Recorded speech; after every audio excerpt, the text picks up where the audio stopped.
అనుదిన నిత్య జీవపు మాటలు. దేవుని నామానికి మహిమ కలుగునుగాక. దేవుని వాక్యాన్ని చదువుకుందాము.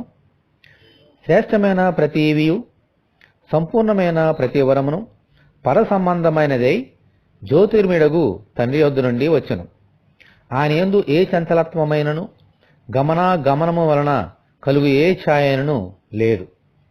యాకోబు రాసిన పత్రిక 1వ అధ్యాయము 17వ వచనము. మన ప్రభు అయిన యేసుక్రీస్తు కంటే శ్రేష్టమైన ఈవి సంపూర్ణమైన వరము మరేదియూ లేదు.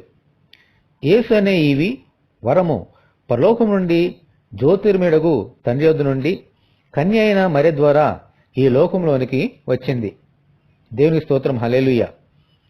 అందుకే యేసు పరిశుద్ధుడు, పరిపూర్ణుడు, నిష్కలంకుడు, నిర్దోషి. ఈయనే మన పాపమును తీసివేయటకు అర్హుడు. ఆమేన్. ఆయన యందు మనము విశ్వాసముంచితే యేసు అనే శ్రేష్టమైన ఈవి పరిపూర్ణమైన వరముతో పాటు ఈ లోకములో మనకు అవసరమైన ప్రతి ఆశీర్వాదములను పరలోకముందున తండ్రి వద్ద నుండి పొందుకోగలుగుతాం.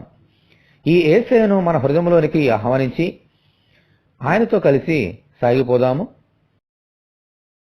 ప్రభువా, మీ కొందనాలనైనా మీకే మహిమ, మీకే ఘనత, మీకే ప్రభావములు చెల్లిస్తున్నాం. పరలోక రాజ్య మహిమలన్నీ వదిలిపెట్టుకొని ఈ లోకంలోనికి ఒక శ్రేష్టమైన ఈవిగాను వరముగాను తండ్రి అయిన జ్యోతిర్మిడగు తండ్రి యొద్ద నుండి వచ్చినందుకు దేవా నీ కొందనాలు. కన్య అయిన మరియ గర్భం ద్వారా ఈ ఈవిని మాకు ప్రసాదించినందుకు మీ కొందనాలు చెల్లిస్తున్నాం. అటువంటి యేసయ్యను మా హృదయంలోనికి ఆహ్వానించినైనా ఇటువంటి శ్రేష్టమైన అనుభవంలోనికి, ఆశీర్వాదంలోనికి మమ్మల్ని నడిపించమని, అలాగే ఈ వాక్యం వింటున్న నీ బిడ్డలందరినీ దీవించమని యేసు అతి పరిశుద్ధమైన నామములో ప్రార్థన చేస్తున్నాము తండ్రి. ఆమేన్. ప్రభు కృప మనకందరికీ తోడేండునుగాక. ఆమేన్.